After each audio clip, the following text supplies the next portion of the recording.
너희가 쓴 문제에 대하여 말하면 남자가 여자를 가까이 아니함이 좋으나 음행을 피하기 위하여 남자마다 자기 아내를 두고 여자마다 자기 남편을 두라. 남편은 그 아내에 대한 의무를 다하고 아내도 그 남편에게 그렇게 할지라. 아내는 자기 몸을 주장하지 못하고 오직 그 남편이 하며 남편도 그와 같이 자기 몸을 주장하지 못하고 오직 그 아내가 하나니 서로 분방하지 말라. 다만 기도할 틈을 얻기 위하여 합의상 얼마 동안은 하되 다시 합하라. 이는 너희가 절제 못함으로 말미암아 사탄이 너희를 시험하지 못하게 하려 함이라. 그러나 내가 이 말을 하면 허락이요 명령이 아니니라. 나는 모든 사람이 나와 같기를 원하노라. 그러나 각각 하나님께 받은 자기의 은사가 있으니 이 사람은 이러하고 저 사람은 저러하니라. 내가 결혼하지 아니한 자들과 과부들에게 이르노니 나와 같이 그냥 지내는 것이 좋으니라. 만일 절제할 수 없거든 결혼하라. 정욕이 불같이 타는 것보다 결혼하는 것이 나으니라. 결혼한 자들에게 내가 명하노니 명하는 자는 내가 아니요 주시라. 여자는 남편에게서 갈라서지 말고 만일 갈라섰으면 그대로 지내든지 다시 그 남편과 화합하든지 하라. 남편도 아내를 버리지 말라. 그 나머지 사람들에게 내가 말하노니 이는 주의 명령이 아니라 만일 어떤 형제에게 믿지 아니하는 아내가 있어 남편과 함께 살기를 좋아하거든 그를 버리지 말며 어떤 여자에게 믿지 아니하는 남편이 있어 아내와 함께 살기를 좋아하거든 그 남편을 버리지 말라. 믿지 아니하는 남편이 아내로 말미암아 거룩하게 되고 믿지 아니하는 아내가 남편으로 말미암아 거룩하게 되나니 그렇지 아니하면 너희 자녀도 깨끗하지 못하니라. 그러나 이제 거룩하니라. 혹 믿지 아니하는 자가 갈리거든 갈리게 하라. 형제나 자매나 이런 일에 구애될 것이 없느니라. 그러나 하나님은 화평 중에서 너희를 부르셨느니라. 아내된 자여 내가 남편을 구원하는지 어찌 알 수 있으며 남편 된 자여 내가 내 아내를 구원하는지 어찌 알 수 있으리요. 오직 주께서 각 사람에게 나눠지신 대로 하나님이 각 사람을 부르신 그대로 행하라. 내가 모든 교회에서 이와 같이 명하노라.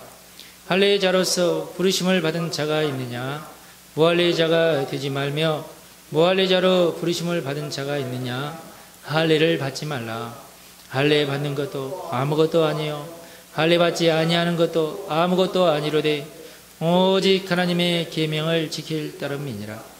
각 사람은 부르심을 받은 그 부르심 그대로 지내라. 내가 종으로 있을 때에 부르심을 받았느냐? 염려하지 말라. 그러나 내가 자유롭게 될 수 있거든 그것을 이용하라. 주 안에서 부르심을 받은 자는 종이라도 주께 속한 자유인이요 또 그와 같이 자유인으로 있을 때에 부르심을 받은 자는 그리스도의 종이니라. 너희는 값으로 사신 것이니 사람들의 종이 되지 말라. 형제들아 너희는 각각 부르심을 받은 그대로 하나님과 함께 거하라. 전에 대하는 내가 주께 받은 계명이 없으되 죄의 자비하심을 받아서 충성스러운 자가 된 내가 의견을 말하느니 내 생각에는 이것이 좋으니 곧 임박한 환난으로 말미암아 사람이 그냥 지내는 것이 좋으니라. 네가 아내에게 매하느냐? 노이기를 구하지 말며 아내에게서 노였느냐? 아내를 구하지 말라. 그러나 장가가는 죄 짓는 것이 아니요 처녀가 시집가도 죄 짓는 것이 아니로되 이런 이들은 육신의 고난이 있으리니 나는 너희를 아끼노라. 형제들아 내가 이 말을 하노니 그때가 단축하여진 고로 이후부터 안에 있는 자들은 없는 자 같이 하며 우는 자들은 울지 않는 자 같이 하며 기쁜 자들은 기쁘지 않는 자 같이 하며 매매하는 자들은 없는 자 같이 하며 세상 물건을 쓰는 자들은 다 쓰지 못하는 자 같이 하라. 이 세상의 위험은 지나감이니라. 너희가 염려 없기를 원하노라. 장가가지 않는 자는 주의 일을 염려하여 어찌하여 주를 기쁘시게 할까 하되 장가간 자는 세상 일을 염려하여 어찌하여 아내를 기쁘게 할까 하여 마음이 갈라지며 시집가지 않는 자와 처녀는 주의 일을 염려하여 몸과 영을 다 거룩하게 하려 하되 시집간 자는 세상 일을 염려하여 어찌하여야 남편을 기쁘게 할까 하느니라.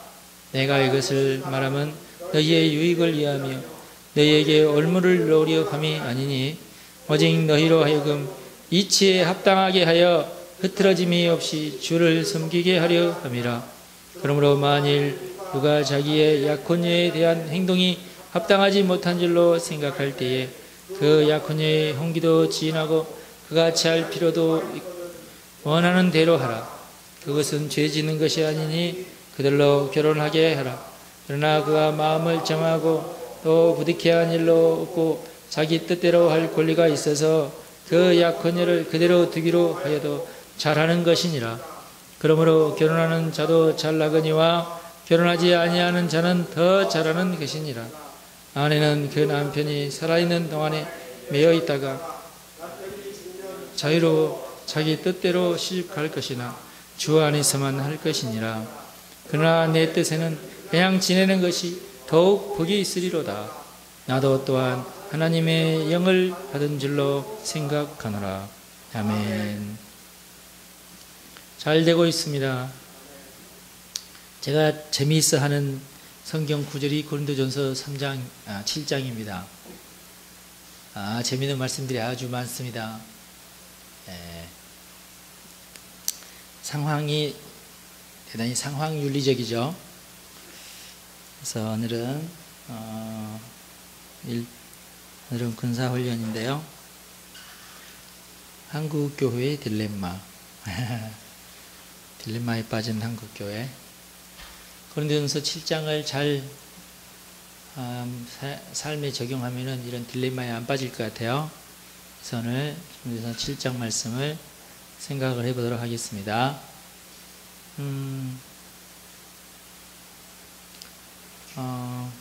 남자가 여자를 가까이 아니함이 좋답니다.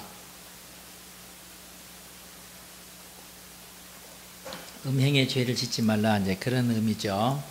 음행을 피하기 위해서 그런다. 근데 이 말씀은 참 전체적인 성경에서는 좀 어긋나 말씀이에요. 전체적인 성경 말씀은 결혼을 하라고 하는 것이 전체적인 성경 말씀이죠. 생육하고 번성하여 땅에 충만해라. 예. 근데 바울은 죄 짓지 말아야 되지 않겠느냐, 그렇게 생각하는 거예요. 그래서 죄 짓지 않기 위해서 결혼을 해라. 그렇죠? 남편은 아내에게 의무를 다하고 아내도 남편에게 의무를 다해라. 아내가 자기 몸을 주장하지 못한다. 아내는 결혼하면서 자기 몸을 남편에게 준바되고 남편도 결혼하면서 자기 몸을 아내에게 준바되니까 그렇게 해야 되겠죠. 내 몸이 내 건데 여러분, 그럼 결혼을 하지 말든지. 무슨 뜻인지 아시겠죠? 남편에게 있어서 가장 소중한 것은 아내고 아내에게 있어서 가장 소중한 것은 남편이지 않습니까? 가장 소중한 것이 병 걸려버리면 어떡해요? 이게 끝까지 써먹어야 되는데 다 써먹지도 못하고 하다가 피르르 꺼져버리면 어떡하겠냐고, 다 나이 들어가지고 홀아버지 돼가지고 얼마나 고생하겠어요. 그러니까 조심하셔야 됩니다. 건강을 잘 챙기시기 바랍니다. 그 다음에 결혼을 했으면 분방하지 말아라. 따로따로 별거 하지 말아라. 그런 얘기예요. 이건 왜 그러냐면, 그러면 또 사탄이 틈을 타지 않느냐.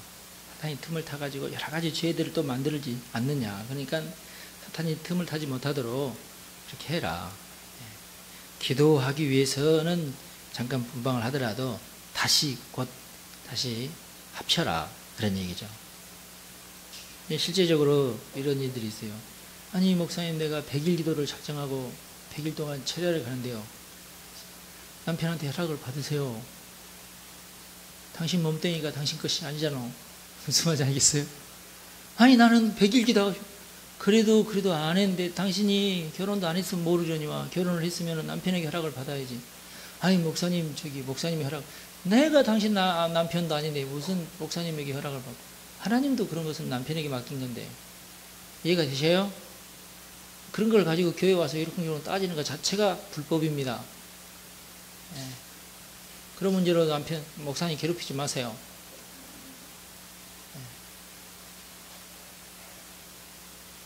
여기서 말하는 것은 100일, 200일 그게 아니라 한 3일, 길어야 한 일주일 그 얘기예요. 지금 명시적인 것은 아니지만 그렇습니다.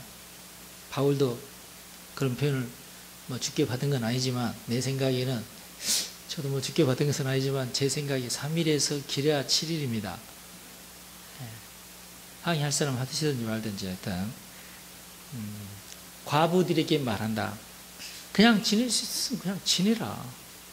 절제할 수 없으면 결혼해라. 이래도 좋고 저래도 좋은데 내 생각에는 결혼 안 하는 것이 더 좋다. 그러나 꼭 결혼하지 말아야 된다. 이건 아니다. 이래도 좋고 저래도 좋다. 굉장히 상황 윤리적이죠. 이제 바울이 이제 계속 이렇게 성령 충만에 써 내려가다가 아무래도 이것은 주님이 내게 주신 그런 메시지도 아닌데 그러나 이건 내 생각에는 이게 옳은 것 같은데 하고 쓰는 게 이제 10절부터입니다. 결혼한 자들에게 내게 명하노니 여자는 남편에게서 갈라서지 말고 이건 예수님께서 하신 말씀 아니지만 지금 그런 얘기예요. 만약 갈라섰으면 그대로 지내든지 다시 남편과 합하든지 그렇게 해라. 참고적으로 여러분 바울은 이 글을 쓰는 바울은 지금 독신주의자입니다.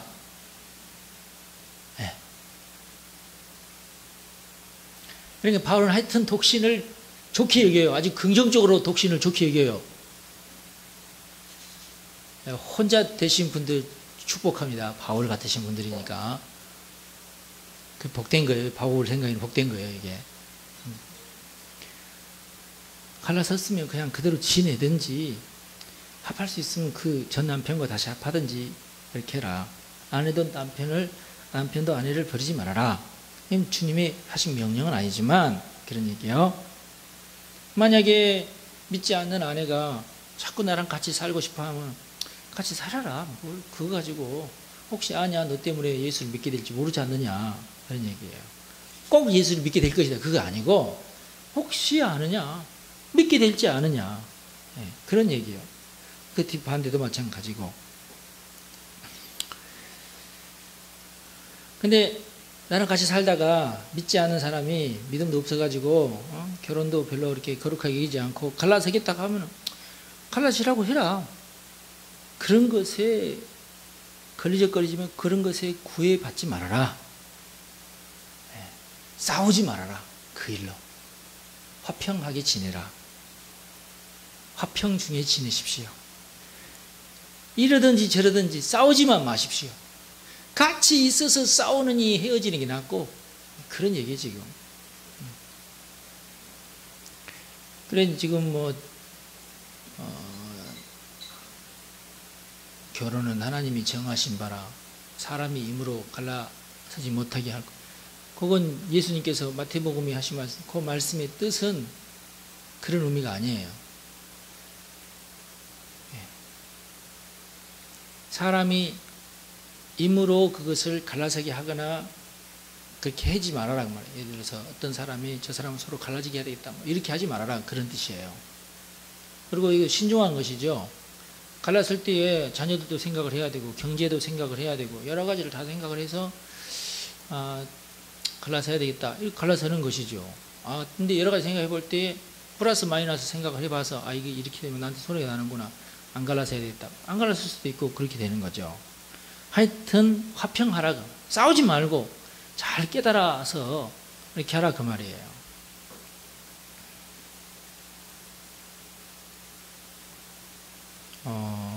근데 이제 이런 것이 율법이 돼가지고 이혼을 하라고 하면은 교회에서 특별히 이혼 못하게 하잖아요. 캐톨릭에서도 이혼 못하게 그러잖아요. 이미 이혼하는 사람이 우리나라만 해도 지금 10가정 중에서 4가정이 지금 이혼을 해버렸는데 그 4가정 어쩌란 얘기야. 지금.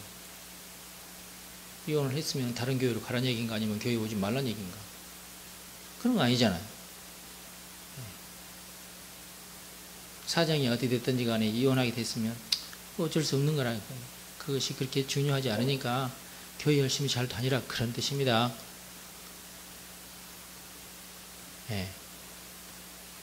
아유 목사님 저기 간음하다가 들켜가지고 이혼을 당했답니다. 회개해야지 뭐 어떻게. 회개해야지.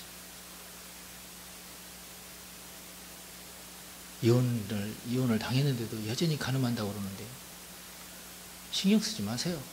그 사람이 지옥 갈 것이지 같이 가려고 신경 쓰지 마세요.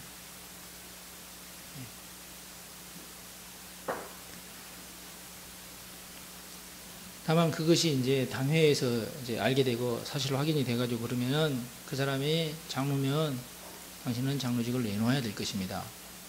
당신이 서리집사면 당신들은 그냥 서리집사 교회 맡지 말고 교회 열심히 잘 다니세요. 그래 될 거죠. 이해가 되십니까? 지옥 갈 수는 없잖아. 하여튼 언젠가는 회개를 해야 되고 알아요. 둘이 정말로 사랑하는 사이인데 어쩔 수 없이 그렇게 됐는지 누가 아냐고. 그 사정을 판단할 것이 없죠. 그때 당시 또 종이 있었으니까 종으로 있을 것인지 자유인으로 있을 것인지 거기에 대한 얘기를 쭉 이렇게 또 해놨어요. 또 처녀에 대한 얘기도 쭉 이렇게 있습니다. 2가지 이유 때문에 그냥 있는 것이 좋다. 독신이 좋다. 임박한 환난 때문에 그렇게 하는 게 좋다. 그런 얘기고. 그 다음에 결혼을 하면 아내는 남편을 기쁘게 하려고 애를 쓸 거 아니냐. 남편도 아내를 기쁘게 하려고 애를 쓸 거 아니냐. 그러니까 서로 묶이게 된다. 결혼을 하면 서로 묶이게 된다. 당신 그 책임질 수 있느냐? 진짜 당신 그 여자와 그 자녀들을 당신 책임질 수 있느냐? 난 자유로우고 싶어. 거봐. 그러니까 결혼하지 마. 알았지? 지금 바울이 지금 그 얘기예요, 지금. 네. 당신의 그 정열, 당신의 그 시간, 당신의 그 번 돈을 주를 위해서 사용해야지. 아내를 위해서 사용하고 가정을 위해서 사용하다가 그 돈 다 써버리고 그럴 텐데 그러면 하나님 앞에 당신이 좀 부끄러울 거 아니냐. 이게 지금 바울의 논리거든요. 저는 이제 물론 이렇게 생각을 하지 않는데 바울은 지금 뭐가 더 중요하냐면 내가 주를 위해서 더 충성하고 더 나의 모든 것을 다 주를 위해 내가 바쳐야 되는데 결혼을 하면은 그렇게 못하지 않느냐 그 얘기예요. 그래서 신부가 있고 수녀가 있고 수사가 있고 캐톨릭에서는 있지 않습니까?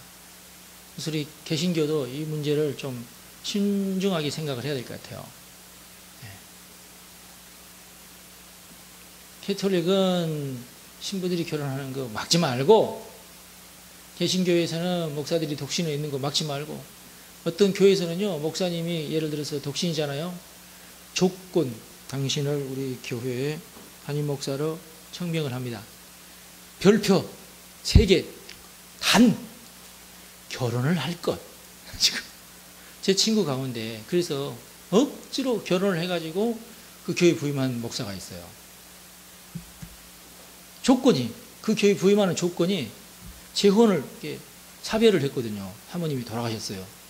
몇 년 동안 혼자 지내니까 다른 교회를 지금 가고 싶은데 가려고 그러니까 그 교회에서도 그 목사님 원하긴 하는데 이게 사모님이 안 계시네. 이 사모님 안 계시면 안 된다 이거야. 응? 그래서 그 교회에서 결의를 해가지고 조건을 달았어요. 이렇게 해서 하여튼 결혼하기로 해서. 그래서 어렵게 하여튼 결혼을 했어요. 딸들이 막 딸이 둘인가 셋인가 막 아들도 하나 있고 막 이러는데 어렵잖아요 이게. 예, 사모님 되시면 꼬치꼬치 캐묻고 딸이 고3인데 한참 예민한 나이인데 얘가 나를 엄마로 인정 안 하면 어쩌나 이런 거 가지고도 막 고민하고 막 그랬어요. 결국 했거든요. 결혼을 했어요. 1년도 안 지났는데 그만 파토가 나버렸네.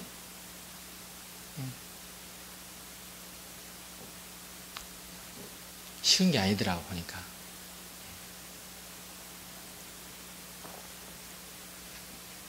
사람이 억지로 막 꽉 묶어버린다고 해서 되는 게 아니에요, 이게. 그래서 이 보니까 아내에게 배었느냐 노이기를 구하지 말며 아내에게서 놓였느냐 은혜를 구하지 마라.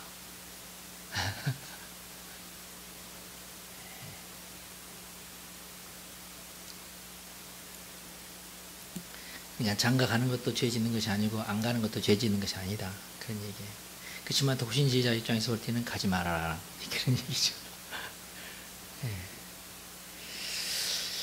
그 다음에 또 뭐가 중요한 말씀이 또 있죠.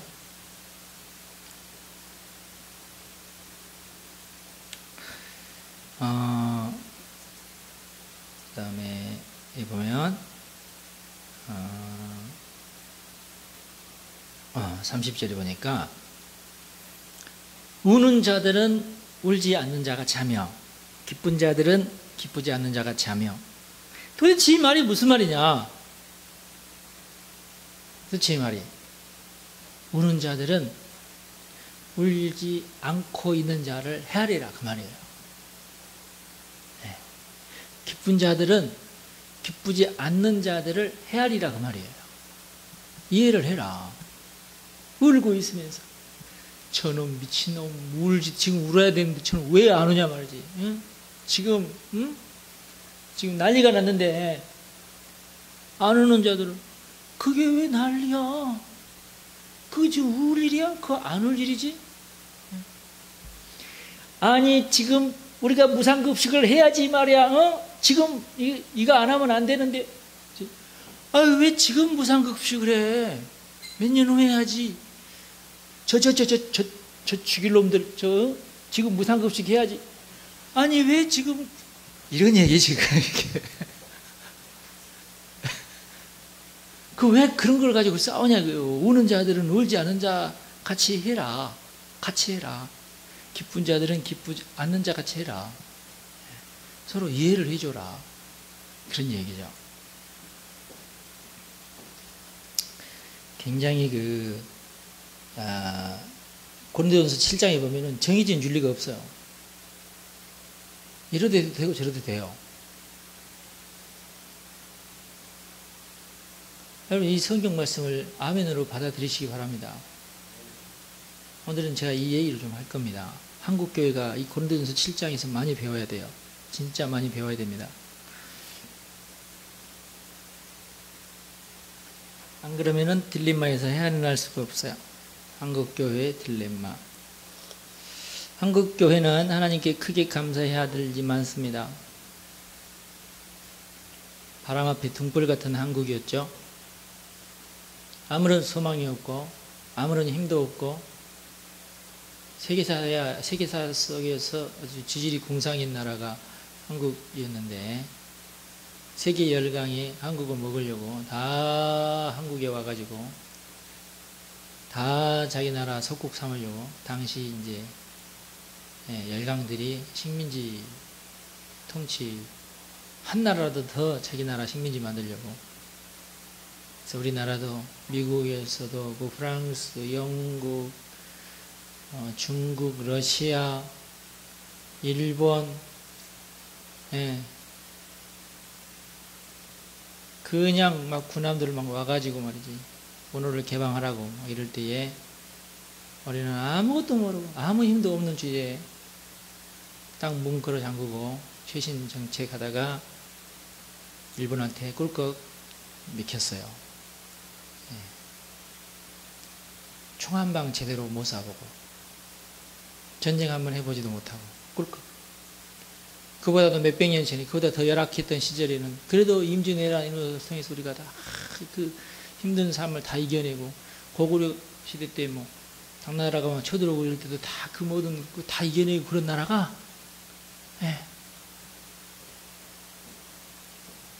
한 번 그렇다 한 거 한 번도 못 해보고 3.1 운동 때 한 번 소리는 지르긴 했죠, 물론. 진짜 웃긴 나라 아닙니까?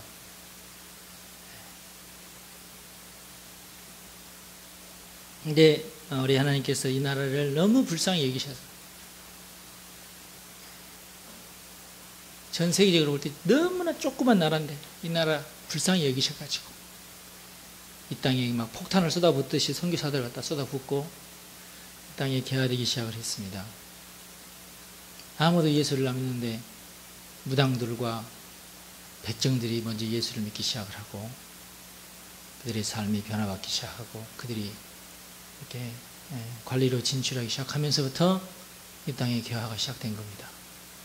희한한 나라입니다. 언더우드와 벤셀라 와가지고 큰일 한 것처럼 제 말이 맞습니다. 그들의 일기 그들의 보면은요 이 땅에 온 지 50년이 넘도록 한 일이 없어요. 나가서 선교도 제대로 못했어요. 왜? 이 땅에 아무도 그 사람을 받아주는 사람이 없었으니까. 근데 다행히 이제 고종 황제 병을 치료하는 바람에 광회원을 만들고 거기서 이제 병원을 하도록 이렇게 하고 그랬었죠.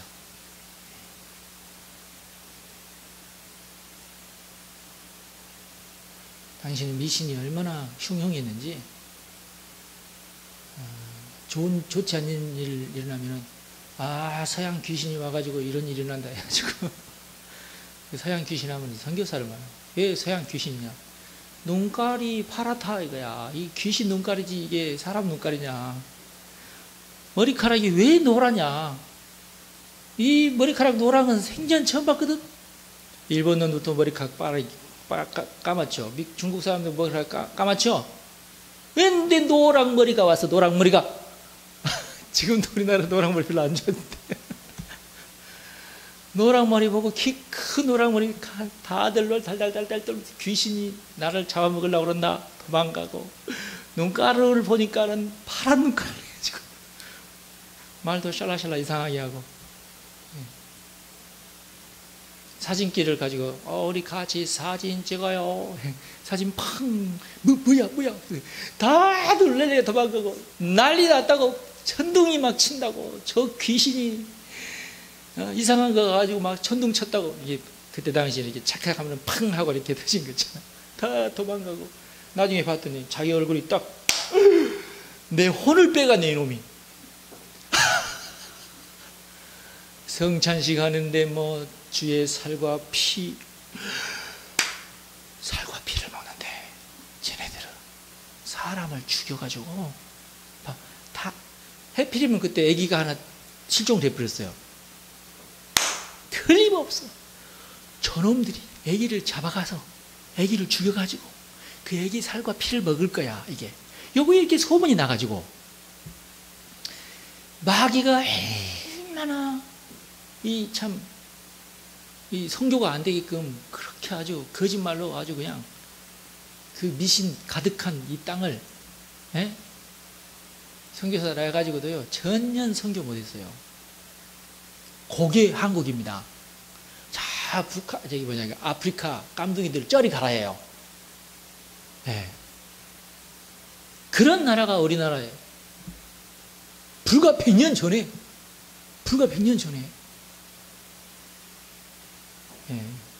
그러니 지금의 우리 한국을 볼 때 세상 사람들이 입이 딱 떨어지고 입이 잘 안 닫혀져.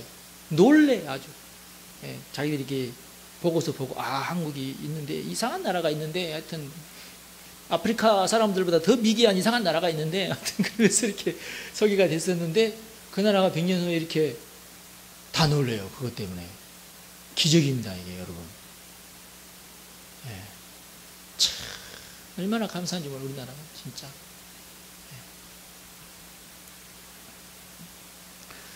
그래서 우리 한국 교회가 참 훌륭한데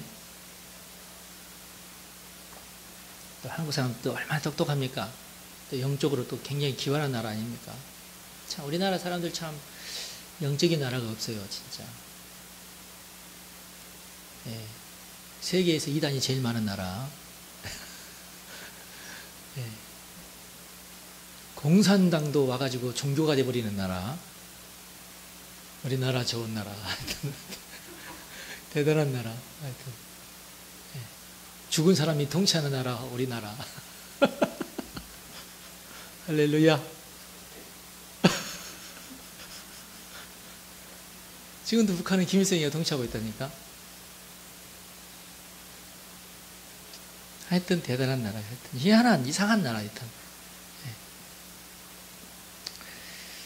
그런데 하여튼 이 교리적으로는 타종교를 넘어섰지만 문화적으로 또는 영적으로 여전히 타종교의 울타리에 걸려 있는 것들이 있습니다.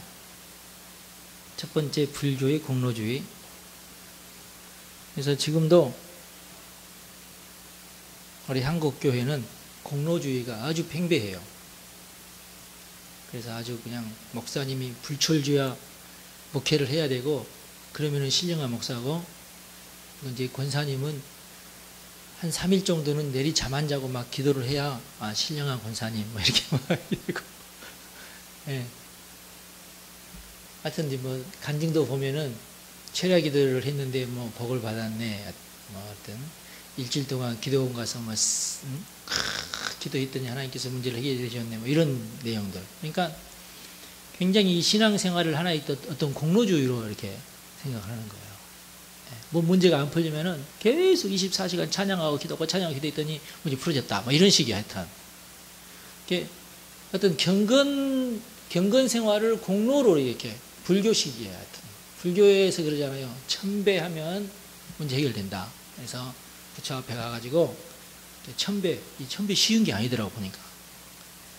여러분 한 번도 안 해보셨죠? 네, 100배도 이거 힘들어요. 거의 뭐 기진맥진해서 천배 하려면은 하여튼 탈진하고 막 이런. 근데 우리나라는 이게 팽배하고, 옛날 뭐 민자 시절에는 일단 자기 어떤 의사가 안 통하면 일단 단식 투쟁 막 들어가고 이렇게 해서 단식 투쟁 가서 막 자기 몸을 막 혹사시키고 막 거의 죽을 지경까지 막 갔다 그러면 사람들이 그럼 이제 감동이 되고 막 이렇게 그 이상한 같은 공로주의 아주 팽배합니다, 우리나라에. 물론 더 심한 나라들도 있겠지만은 이게 불교 공로주의죠. 유교의 율법주의, 이거 너무나 광범위하고 할 말도 많고 그래서 무교의 세속주의, 이게 아직도 우리나라의 발목을 지금 잡고 있습니다. 제일 문제가 되는 게 이게 이제 무교의 세속주의예요. 무교의 세속주의. 신앙생활을 무교식으로 해요. 예, 아주. 무교의 세속주의 가운데 이제 첫 번째가 복받아야 된다. 현실적으로 복받아야 된다. 일단 복은 일단 받으세요, 여러분. 이게 교회에서 복 안 줘도 된다는 식으로 얘기하면 난리나. 교회도 안 돼. 일단 복은 받으세요. 하여튼 복 받으셔야 돼. 복은 받는데 결과적으로는 복을 안 받으면 이건 아니다. 이건 문제예요. 네. 이제 전에 어떤 집사님이 그런 얘기, 아니 저한테 직접 한 얘기, 사모님한테 이제, 사모님 제가 이런 얘기, 본인이 너무나 계산이 안 되니까 했어요. 예수를 잘 믿는 어떤 아저씨가 있었는데요.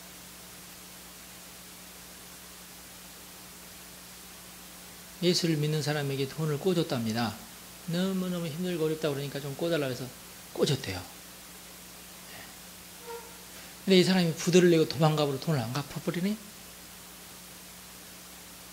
이 남자가 견디다 못해 병 걸려 죽어버렸어요.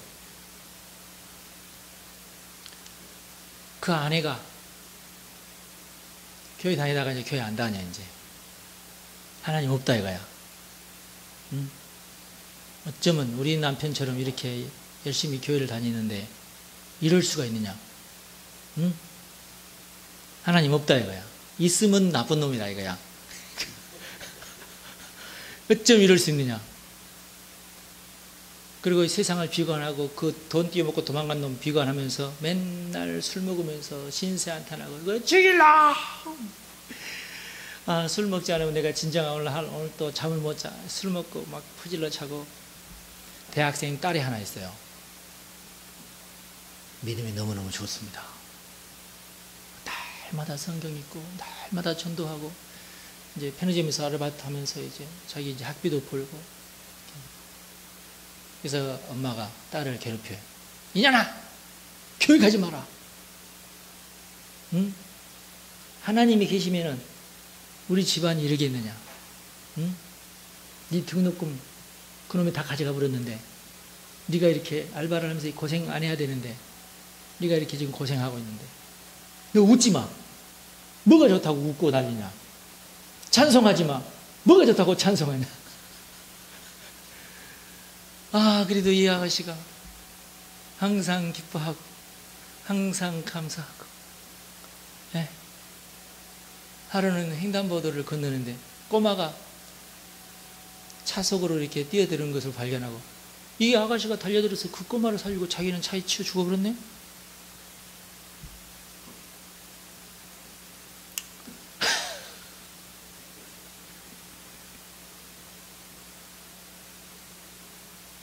이거 어떻게 해야 돼, 이거?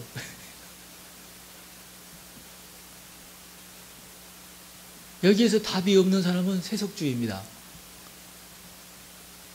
이게 무당 종교의 가치관은 이 세상에서 잘 먹고 잘 사는 거예요. 이해가 되세요? 예. 그러나 성경을 잘 보세요. 이 세상에서 잘 먹고 잘 사는 거, 그 충분히 이거 하나님의 손에 있지만, 하나님은 그까짓 것도 아무것도 아니듯이 내던지시는 분이셔, 또.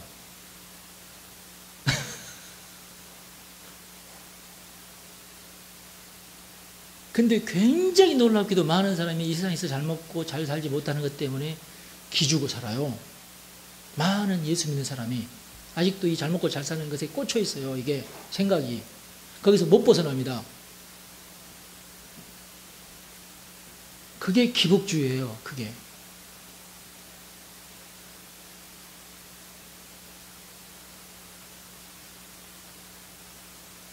성경에 보세요. 욥을 보시라고. 욥기가 쓰여진 목적이 뭐예요? 하나님의 세상은 기복주의가 아니라는 거예요. 그것과 상관이 없다는 거예요.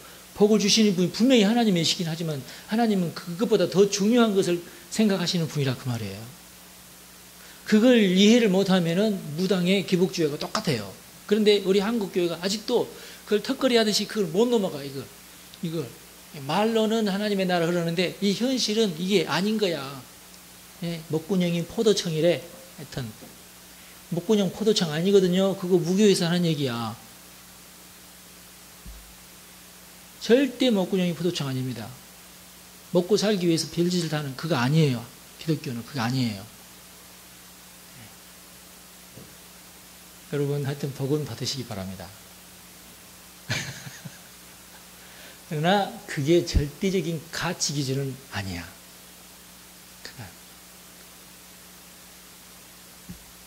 틀림없이 복을 받긴 받는데 안 받아도 상관없어야 돼. 핵심적으로는. 그까짓 것 안 받아도 된다고 생각을 해야 돼요. 결정적인 순간에는. 결정적인 순간에는 구원이 최고예요. 이걸 내가 믿음으로 받아들여야 돼요.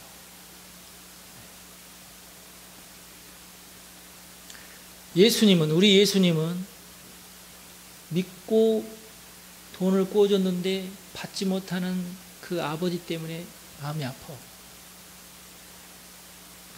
우리 예수님은 뛰어먹고 도망간 사람의 형편을 잘 알기 때문에 그 사람 때문에도 마음이 아파. 여러분 이걸 기억하세요. 이게 기독교예요. 우리 예수님은 그것 때문에 비관이 돼가지고 날마다 술로 자신의 삶을 허랑방탕하는 그 아내도 보면은 마음이 아파. 그 아내도 예수님 사랑해요. 그리고 횡단보도에서 죽은 그 딸도 예수님 사랑하고 그 딸을 위해서 예수님 피를 흘렸고. 여러분 이 결론을 우리가 이해할 수 있어야 돼요. 이게 뭔 말인지를 알아야 돼요. 예. 아주 이게 중요합니다. 이걸 깨달아야 무교의 세속주의에서 우리가 벗어나는 거예요.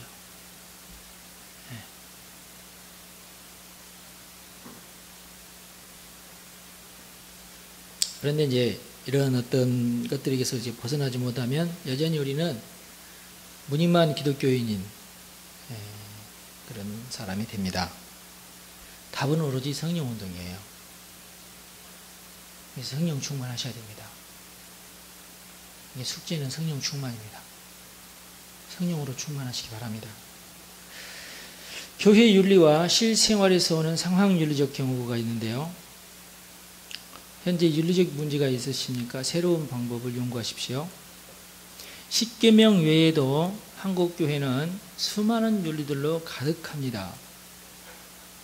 그리고 이 윤리들은 개개인의 실생활에 상반된 것들이 많습니다.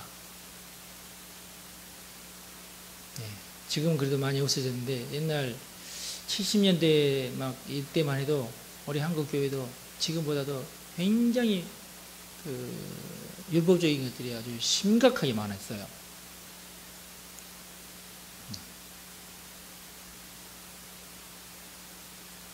그리고 그런 율법적인 행동을 하는 것을 굉장히 좋아했어요.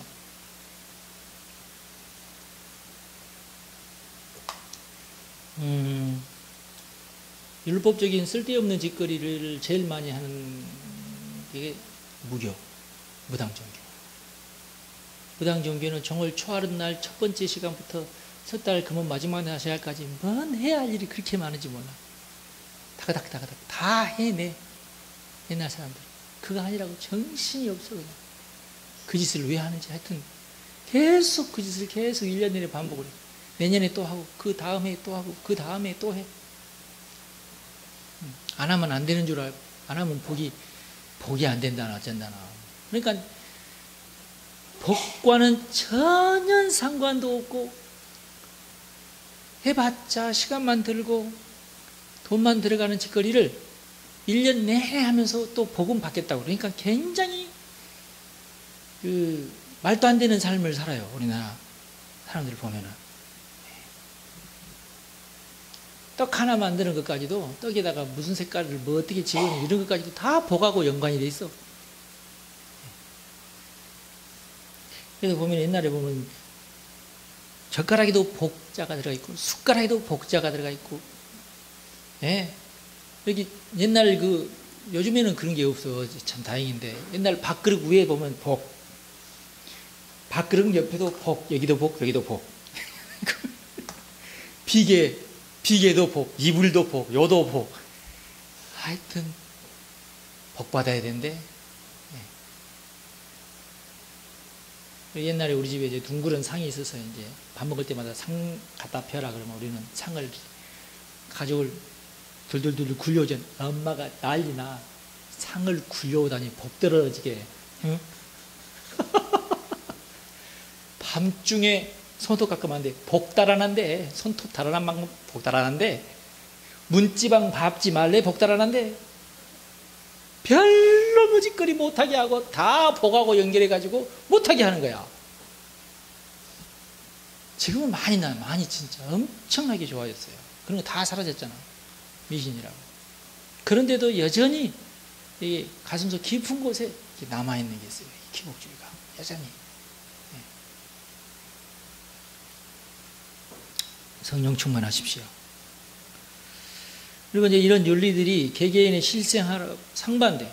기독교인 중 주일날 일하지 말아야죠. 근데 지금 주일날 일하는 직업이 얼마나 많냐고. 그 사람들 다 교회 못 오겠네. 어떡하자는 얘기야.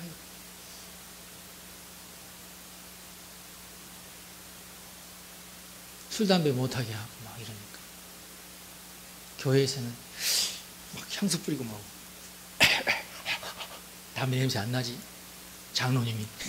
장로님 말고 저 다른 게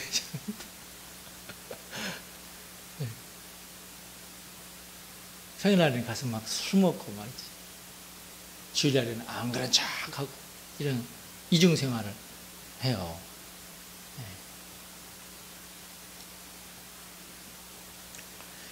그래서 더 깊은 신앙생활로 이렇게 진입해 들어가지 못합니다. 나는 하지 말아야 되니까 하나님 앞에 했으니까 나는 예배 잘 못 드린다 이런 생각을 하고 막 이러니까. 기독교에서의 윤리는 십계명과 구원의 법이 제일 중요합니다. 오늘 말씀에도 보면은 믿지 않는 사람하고 같이 살아도 되고 안 살아도 되고 그게 무슨 상관이냐. 혹시 아냐? 그가 구원받을지. 그럴지도 모르니까 같이 살아가.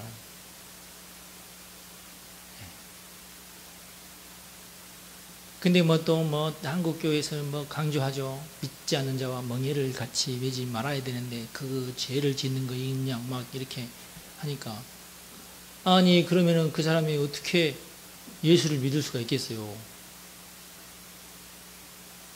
그래도 많은 남자들이 예수 믿는 아내 때문에 교회 오는 거 아니겠습니까?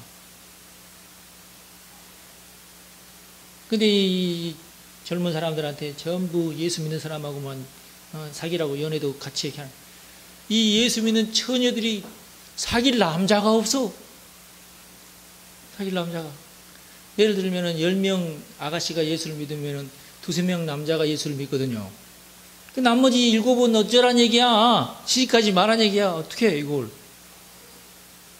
예, 그 요즘에는요, 나이 든 그 기독교 처녀들이 나이 어린 기독교 총각을 헌팅한대요.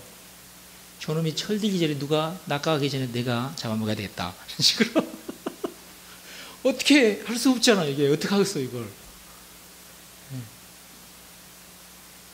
조금 실력이 있겠다, 좀. 이제 뭐, 대학을 졸업한다든지, 이제 뭐, 군대 갔다 오든지, 이런 아주 이제 생생한 애들 있잖아요. 24, 25 이런 애들.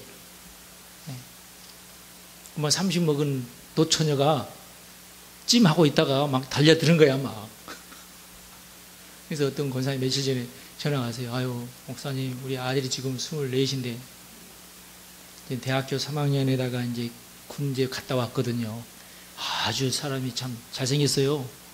그런데 세상에, 아니, 20 지금 한 4, 5이니까 한 22, 뭐, 23, 아니면은 뭐, 많아봤자 한 25인 처녀하고 같이 이렇게 할 생각 않고, 30 먹은 애들이 35?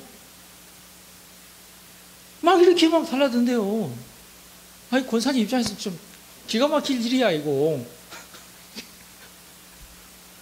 왜 그러겠어요? 품귀 현상이 일어나니까 그러지.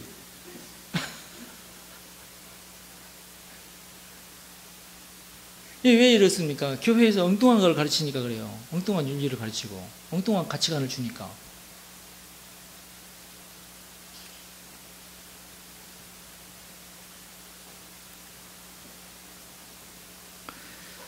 기독교에서의 윤리는 십계명과 구원의 법이 제일로 중요하고 나머지는 그냥 여러분 있으면 좋은 겁니다. 그냥 사도 바울도 얘기했지만 이게 더 좋지만 그렇게 안 한다고 죄는 아니다. 그렇게 그냥 아셔야 돼요. 정말 선한 선녀가 예수를 믿고 결혼하면 좋죠.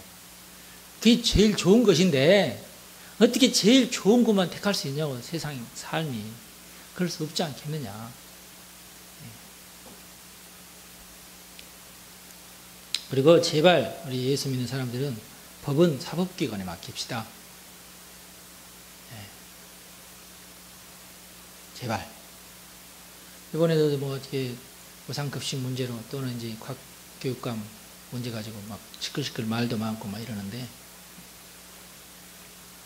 검찰이 나섰으니까 검찰 손에 맡기고 그리고 사퇴하느냐 마느냐는 개인의 문제니까 본인의 의사에 맡기고 잠잠히 검찰의 어떤 그 결과가 떨어질 때까지 지켜보고 가만히 있어야지. 이래야 된다 저래야 된다 이건 아닌 것 같아. 내 생각에. 그걸 가지고 이러쿵저러쿵 말할 것이 뭐 있어요. 개인 사정도 있잖아요. 지금 선거 보존 비용이 얼마죠? 35억인가요? 여러분은 지금 35억 내 주머니에서 나가는데 검찰하고 싸워야 되지 않겠어요? 어떻게든지 변호사 사고 어떻게 생각하세요, 여러분? 그러면 당연한 거지 뭘. 근데 이걸 가지고 뭐 이래야 된다 저래야 된다 그건 본인이 지은 죄의 값을 이제 본인이 치르게 되겠죠. 가만히 있어야 돼요. 제3자들은 검찰이 하도록 가만히 있어야 됩니다. 비판할 것이 없어요. 그 사람이 잘했다는 말이 아니에요. 비판하지는 말자 그 말이지. 이해가 되십니까? 교회는 그래야 돼요. 상황 윤리적인 경우들이 꽤 있습니다. 선교사가 러시아에 성경책을 가지고 가야 돼요, 말아야 돼요? 선교사인데. 네. 러시아에는 국법으로 성경책 반입을 금하고 있습니다.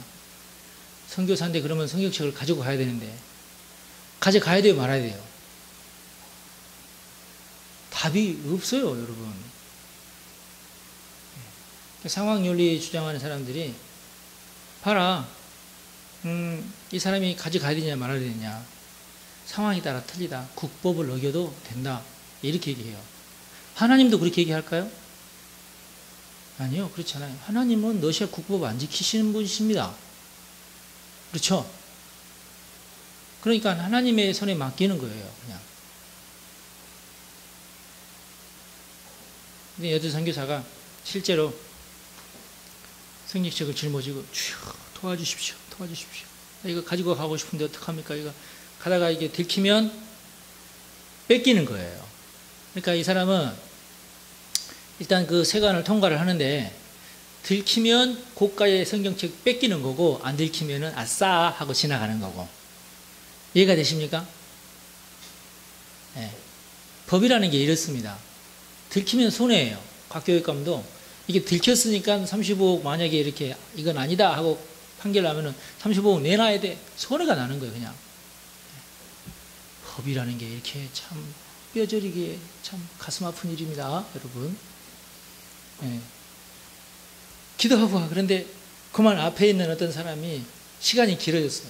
막 옥신각신 안 된다 어쩌다 그러니까 뒤에서 막 시끌시끌 빨리 어쩌다 새가 지식이 말이야 빨리빨리 일하지 마 이러니까 세간이 가만히 보니까 이 선교사 얼굴 보니까 착하게 생겼거든.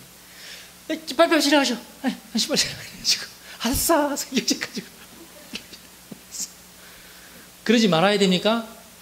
나는 선교사로서 세간 당신 잘 보시오. 여보시오, 당신이 말이야 국법을 잘 지켜야지. 내가 지금 뒤에 지금 성경책 가지고 있는데 자 이거 어떻게 하실래요? 응? 당신이 이걸 검거 안 하면 내가 당신에게 복을 주고 검거하면은 하나님께서 당신에게 벌을 내리실 거. 뭐 이럴 거야, 줄 거야? 웃기잖아요, 그것도. 그때 아싸. 우리 하나님 나를 도와주실 거나 빨리 도망갈 가버려야지. 거기에서 뭐 국법 따지고 뭐 이거 따지고 뭐 그럴 필요가 뭐 있어. 여러분, 기독교인이 이 유교적인 율법주의에 빠져가지고 이래야 된다 저래야 된다 해가지고 얘기하다 보면요 100년이 가고 1000년이 가도 답이 안 나오는 것이 너무 많습니다. 지금 예를 들어서 무상급식 해야 되냐 말하냐 이거 가지고 민주당과 한나라당이 1000년 동안 앉아가지고 서로 얘기한다고 합시다. 결론 나겠어요? 안 납니다. 그게 율법주의 특징이에요. 아무런 답이 없어요. 아무런 유익도 없고요. 예. 정답은 없습니다. 그런데 지금 한국 기독교가 거기에 지금 빠져 있어요. 굉장히 많은 부분에서 거기에 빠져 있어요, 지금.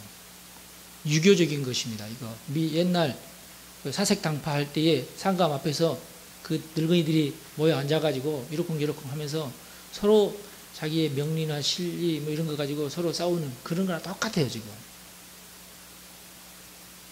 우리 한국 전체가 거기 지금 빠져 있는데 교회만큼이라도 여기서 벗어나야 됩니다. 안 그러면은 안 돼요. 네. 여기 한국교회의 딜레마입니다. 그럼 우리는 교회는 뭘 해야 되냐? 죄로 인한 피해 예방, 그리고 죄로 인한 피해의 복구, 여기에 힘써야 돼요. 다시 여기서 마약을 생각을 해봅시다. 마약 하지 말아야 됩니다. 마약 하는 사람들 지옥 갑니다. 당신 지금 마약하고 있지? 당신 마약하고 있으니까 경찰 신고해야 돼. 이런 거 그건 사법기관에 맡기라 그 말이에요. 우리가 할 건 뭐냐면은 마약을 예방하는 거예요. 마약이 왜 몸에 안 좋다. 마약을 하게 될 경우에 어떤 현상이 일어난다. 안 하면은 어떻게 하면 좋다. 이런 것들을 가르치는 겁니다. 예방하는 거예요. 그 다음에 뭐요? 두 번째는 예방이 잘 안 되는 사람이 있죠. 분명히 교육도 안 받고 이런 사람이 있죠. 그런 사람들 당신 이제 마약 했으니까 당신 지옥 가. 아니요. 그렇게 얘기하는 것은 저쪽 검찰이나 이런 데서 그렇게 단정을 짓고 이러는, 교회에서는 그렇지 않아요. 마약하는 사람들을 돌봐야죠. 그가 치료할 수 있도록. 이해가 되셔요? 예.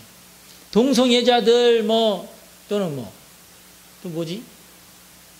하여튼 사회적으로 좀 이상한 사람들 있잖아요. 그런 사람들이 전부 다 거기에 해당되는 겁니다. 예방하든지 치료하든지 그래야 돼요. 예방하든지 복구하든지. 어느 누구라도 구원은 필요합니다. 여러분, 어느 누구도 구원이 필요해요.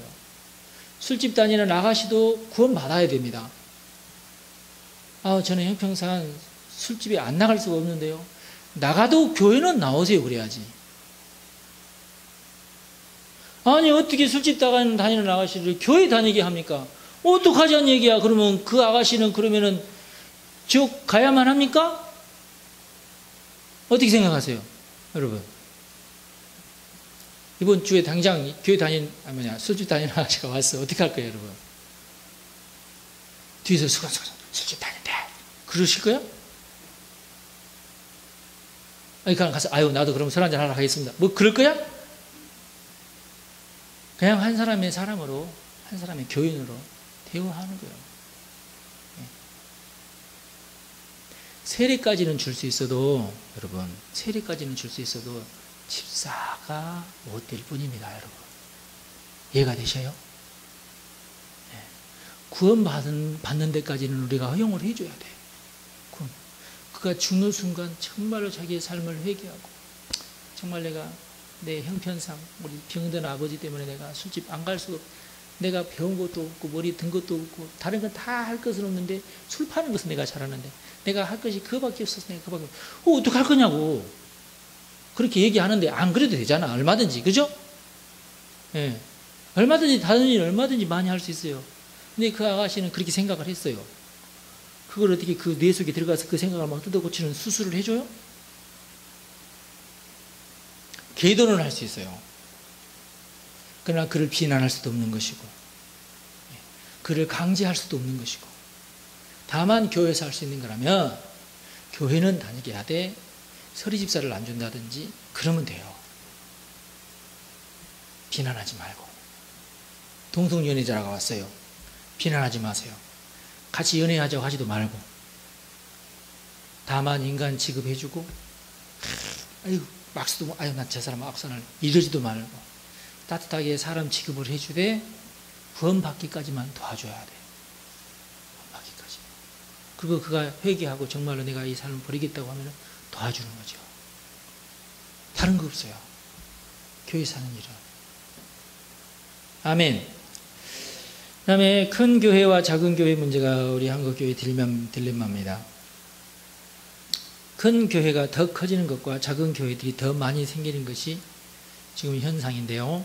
한국교회 전체적인 어떤 교회를 놓고 볼 때는 바람직하지 못한 그런 현상입니다. 하루빨리 한국교회가 기업 이미지를 받아들여야 됩니다. 기업 이미지, 네트워크 이미지. 많은 큰 교회들은 물론 그렇게 네트워크까지는 하고 있지만 어떤 이미지를 더 이렇게 브랜드화 해가지고 어떤 이미지를 해서, 예를 들어서 이제 온누리교회가 그걸 지금 제일 잘하고 있는데, 우리 온누리교회는 이러이러한 정신을 가지고 이러이러한 문화를 지향합니다. 그렇게 하고 누구든지 우리가 원하는 분들에게는 이 문화를 우리가 전해드리겠습니다. 그런 문화 사업을 굉장히 잘하고 있지 않습니까? 근데 저는 이런 온누리교회 같은 그런 어떤 브랜드 사업이 명성교회도 영락교회도 사실은 해야 되는데, 이 교회들은 지금 아직 않고 있지 않습니까? 순복음교회도 얼마든지 그게 가능해요. 그렇게 해서 이런 식으로 한 어떤 온누리교회 같이 이렇게 문화적인 사업이나 이런 어떤 지역을 위한 어떤 사업을 한 20개 큰 교회에서만 해도 되겠다 싶어요. 그리고 각 교단마다도 우리 예를 들어서 통합직 교단이면 통합직 교단만큼의 어떤 색깔, 통합직 교단만이 어떤 할 수 있는 어떤 사업들 이런 거 있을 거 아니에요. 그래서 전국적인 분야로 쭉 하게 되면은, 그렇게 해서 제 소망은 한 20개나 한 30개 정도 되는 어떤 큰 교단이나 교회들이 전국에 있는 모든 교회들을 다 장악을 하고 그게 다 소속되게끔 이렇게 해서 하면 되지 않을까. 지금처럼 몇백 개 막 이렇게 와글와글 교회까지 하면은 뭐 아무 데도 소속되지 않는 교회까지 하면은 뭐 너무 지금 우후죽순 특별히 조그마한 교회들은 더 난리거든요. 이건 아니다. 그래서 네트워크가 이루어져야 되고 어떤 전문적인 어떤 그런 모습들이 보여져야 된다. 그렇게 생각합니다. 한국의 작은 교회들은 뭉쳐야 삽니다. 우리 교회를 포함해서. 그 다음에 세 번째, 보수와 진보의 갈등. 교회도 지금 우리 한국 교회도 보수와 진보의 갈등에서 자유롭지 못하고 있는데요. 그러나 한국 교회의 사명은 보수나 진보의 끝에 서는 것이 아닙니다. 그보다는 이 두 그룹의 화해자가 되어야 합니다. 옛날에는 지금처럼은 아니었는데 지금 제가 볼 때 갈수록 지금 보수와 진보가 서로 첨예하게 지금 대립을 하고 있어요. 옛날에는 몇몇 지도자들급이었거든요. 근데 지금은 안 그런 것 같아.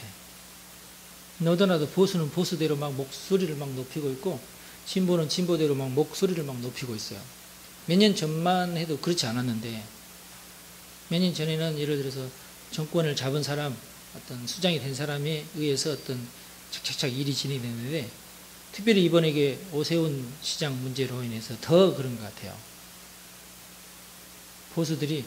보수는 보수들끼리 모여라 이런 것 같고 진보는 진보도 우리도 질 수 없다. 우리끼리 또 모이자 이렇게 해가지고 지금 나눠져 버렸어요. 지금 분위기가.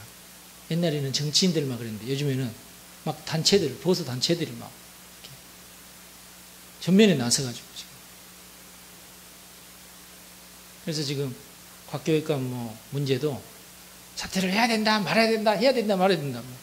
이건 사실 검찰과 본인의 문제인데 막 여기 막 보수단체, 진보단체에서 막 바글바글 이렇게 세워가지고 말이지.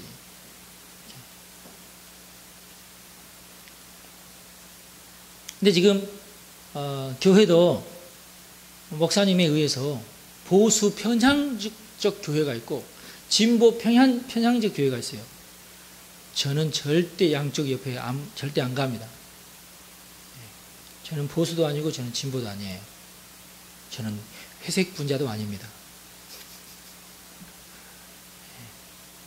저는 보수 편 드는 사람이고 진보도 편 드는 사람이에요. 그냥. 나는 보수도 이해하고 진보도 이해. 오늘 성경 말씀 잘 보세요. 우는 자들은 울지 않는 자들을 이해해야 되고 기뻐하는 자들은 기뻐하지 않는 자들을 이해해야 돼요. 이해해 줘야 돼요. 이유가 있어요. 우리가 북한을 이해를 해줘야 돼요. 나쁜 건 나쁜 건데 하여튼 이해는 해줘야 돼요.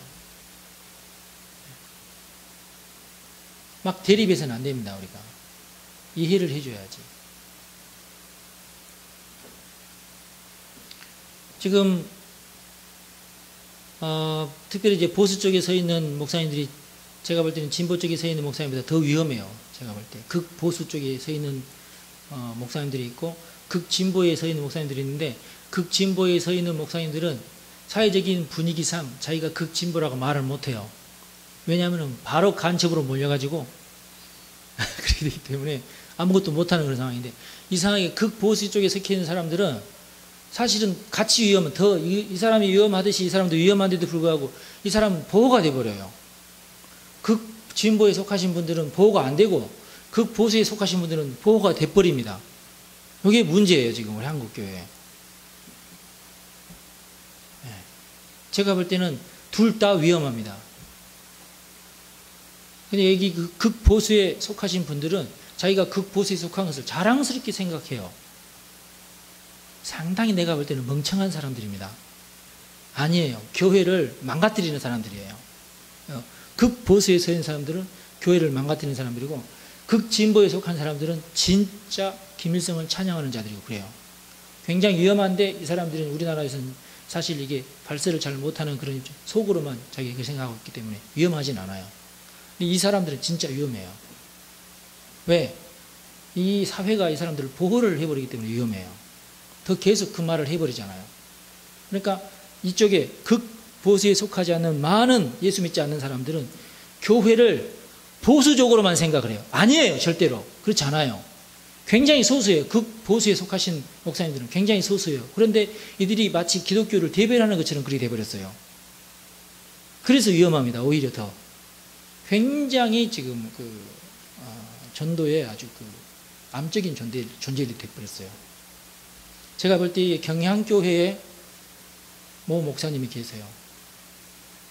그리고 저쪽 장희동 쪽에 있는 정광훈 목사, 그리고 이쪽 강남 쪽에 아주 부자들에게 아주 강남교회인가 무슨 안경이 많은 뿔테 안경 끼고 굉장히 좀 인상도 이상한 그런 목사님이 계시는데 이름은 내가 잊어버렸는데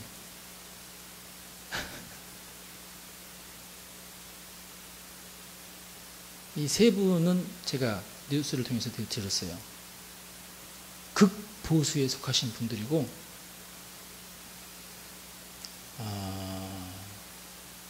이분들은 위험해요. 제가 볼 때. 글쎄요.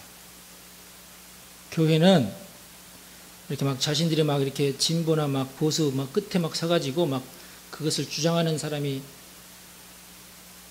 교회를 하면 안 돼요. 교회는 이 두 그룹을 화해하는 자가 돼야지 자기가 막 끝틀에 서서는 안 돼요. 네.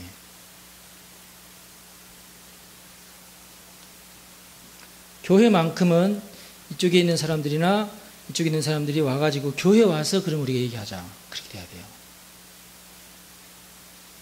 우리 목사님 앞에서 그럼 얘기합시다. 목사님이 중재를 하고 이 사람 얘기를 이 사람한테 얘기할 때에 진실되게 이 사람 입장을 얘기할 줄 알고 이 사람 얘기를 이 사람한테 얘기할 때도 진실되게 이 사람 입장을 얘기할 수 자기가 절대 이쪽 편을 들거나 이쪽 편을 들거나 그러면 교회가 아니에요. 교회의 사명은 화해하는 자입니다. 교회만큼은.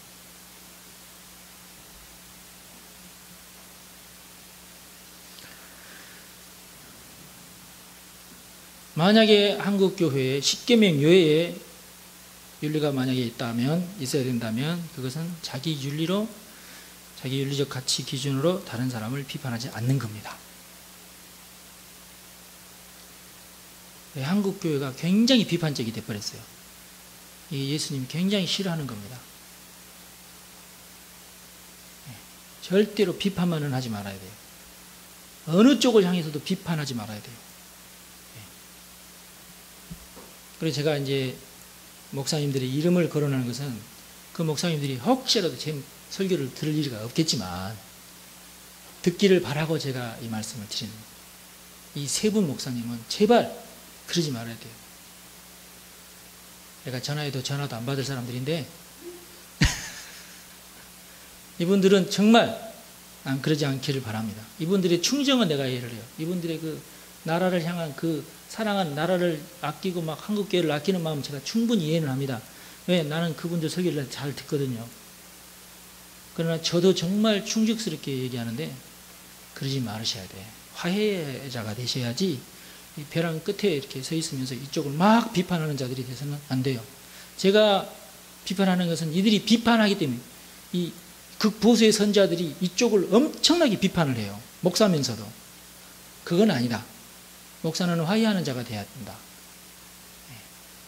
교회는, 한국 교회는 이 막 이게 보수 진보의 갈등에 막 휘말려 들어가서는 안 돼요. 그러면은 우리 한국 교회가 큰 잘못을 하는 겁니다. 그다음에 네 번째, 기복주의와 수동적 신앙생활. 기독교는 왜 기독교입니까? 살아있는 삶을 중시하면서 성령으로 충만하기 때문에 기독교입니다. 반면에 한국 교회는 전통적인 기복주의와 수동적 신앙생활에 젖어 있어요. 이로 인해서 교회에서 시키는 대로만 하면 또는 잘하는 사람 따라서 하기만 하면 형통할 것이라는 생각을 하는 그런 경향이 아주 짙어요. 뭐 이렇게 열심히 따라서 하면 이것을 적극적인 삶이라고 생각을 합니다. 아닙니다. 여러분 착각하시지 마십시오. 그래서 많은 목사들이 또는 교인들이 어떻게 생각하냐면 우리도 저 교회처럼 저래야 되는데 우리는 안 그러니까 저 교회처럼 부응하지 못한다는 이상한 생각들을 해요. 그래서 한국교회 수많은 목사들이 세미나 병에 걸려 있습니다. 무슨 세미나? 우리 한국교회 재밌는 것이 부흥하는 교회들은 모두 다 세미나를 한다는 거. 가지고 와서 우리처럼 하라고. 그런데 세미나는 항상 미어 터지는데 꼭 그 교회처럼 하는 교회는 없다는 거. 이게 한국교회 딜레마예요.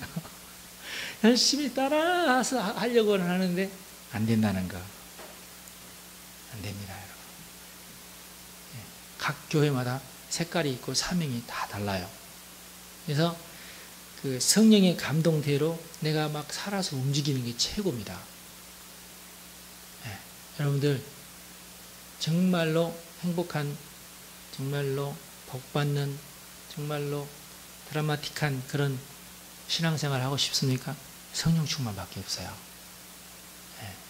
그리고 무속적인 어떤 세속적인 그런 생각을 완전히 이렇게 버려야 되는데 뭐가 세속적인 건지도 잘 안 와닿을 수 있어요. 근데 하여튼 벗어버리려고 막 발버둥치면서 노력을 해야 됩니다. 그래야 벗어져요. 쉽게 벗어지지 않습니다. 나비가 꼬치를 벗을 때도요, 죽기 살기로 벗은답니다. 나비 한마디도 그래요. 근데 하물며 우리가 무속주의의 어떤 또는 유교율법주의를 벗어버리고자 할 때에 쉽게 벗어지겠어요?